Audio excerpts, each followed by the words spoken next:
తెలంగాణలో మున్సిపల్ ఎన్నికల నిర్వహణకు ప్రభుత్వం కసరత్తు ముమ్మరం చేసింది. బీసీ రిజర్వేషన్లను ఖరారు చేస్తూ డెడికేటెడ్ కమిషన్ ప్రభుత్వానికి నివేదిక సమర్పించింది. మున్సిపాలిటీల వారీగా వార్డులు, చైర్పర్సన్ల స్థానాలకు బీసీ రిజర్వేషన్లను అందులో పేర్కొంది. గ్రామాలతో పోల్చితే పట్టణాల్లో ఎస్సీ, ఎస్టీ జనాభా తక్కువగా ఉంటుంది. ఎస్సీ, ఎస్టీలకు కలిపి 15% పైగా రిజర్వేషన్లు ఖరారు చేశారని తెలుస్తోంది. బీసీలకు 34% పైగా రిజర్వేషన్లు కల్పించాలని కమిషన్ సూచించింది. అయితే ఈ నివేదిక ఆధారంగా మున్సిపాలిటీలు, కార్పొరేషన్ల వారీగా రిజర్వేషన్లను 2 రోజుల్లో ఖరారు చేసే అవకాశం ఉన్నట్లుగా తెలుస్తుంది. తుది నివేదికను రాష్ట్ర ఎన్నికల సంఘానికి పురపాలక శాఖ పంపించనుంది.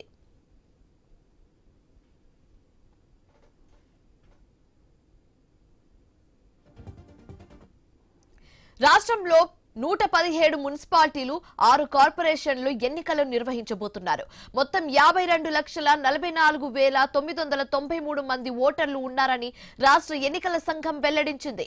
మొత్తం ఓటర్లలో 25,62,358 మంది పురుషులు, 26,80,500 మంది మహిళా ఓటర్లు, 630 మంది ఇతరులు ఉన్నారని తెలిపింది. మున్సిపాలిటీలు, కార్పొరేషన్ల వారీగా తుది ఓటర్ల జాబితాను నిన్నే ప్రచారించారు. ఎన్నికల సంఘం త్వరలో ఎన్నికల షెడ్యూల్ వెలువరించే అవకాశం ఉంది. తెలంగాణలో మున్సిపల్ ఎన్నికల నిర్వహణకు ప్రభుత్వం కసరత్తు ముమ్మరం చేసింది. బీసీ రిజర్వేషన్లను ఖరారు చేస్తూ డెడికేటెడ్ కమిషన్ ప్రభుత్వానికి నివేదిక సమర్పించింది. ఇదే అంశానికి సంబంధించి మరింత తాజా సమాచారం మా కరెస్పాండెంట్ ఏవై స్వామి ఫోన్ ద్వారా అందిస్తారు. స్వామి, శివాని, తెలంగాణలో మున్సిపల్ ఎలక్షన్ సంబంధించినటువంటి ప్రక్రియ ప్రారంభమైంది. ఇప్పటికే ఓటర్ల జాబితాకు సంబంధించి సిబ్బంది చేస్తున్నారు.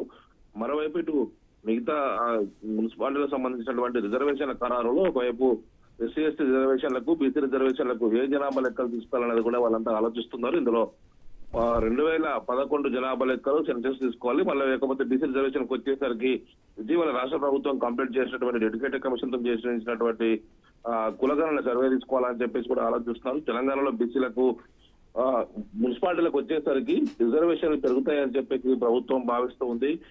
పట్టణాల్లో ఎస్సీ, ఎస్టీ జనాభా తక్కువగా ఉంటుంది కాబట్టి ఆ మేరకు 50% లోపు కోటాను బ్రిడ్జ్ కాకుండా అమలు చేయాల్సి ఉంటుంది. కాబట్టి ఆ లోపు అమలు చేస్తే బీసీలకు దాదాపుగా చాలా చోట్ల 34% వరకు కూడా రిజర్వేషన్లు కల్పించవచ్చని చెప్పేసి భావిస్తున్నారు. అందుకొరకు రిజర్వేషన్ సంబంధించిన విషయంలో రాష్ట్ర ఎలక్షన్ కమిషన్ కసరత్తు కూడా చేస్తుంది.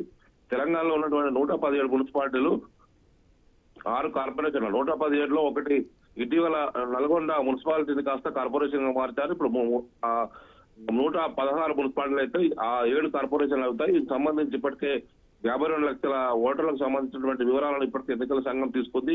త్వరలోనే తుది ఓటర్ల జాబితాను ప్రకటించి ఎలక్షన్ వెళ్లే అవకాశం కనబడుతుంది. మొత్తానికైతే ఇందులో ఈసారి ఎలక్షన్ సంబంధించినటువంటి విషయంలో రాష్ట్ర ప్రభుత్వం కూడా వరుసగా అభివృద్ధి కార్యక్రమాలతో హడావుడి చేస్తుంది. ఈ నెల 16 నుంచి ముఖ్యమంత్రి రేవంత్ రెడ్డి కూడా మున్సిపల్ ఎలక్షన్ ప్రచారాన్ని కూడా ప్రారంభిస్తారని తెలుస్తుంది. ఇటు ఆదిలాబాద్ నుంచి మొదలుపెట్టి జిల్లాల్లో వరుసగా బహిరంగ సభల ద్వారా మున్సిపల్ ఎలక్షన్స్ సంబంధించినటువంటి ప్రిపరేషన్స్ లో ముందుకు వెళ్లాలని చెప్పి భావిస్తున్నారు.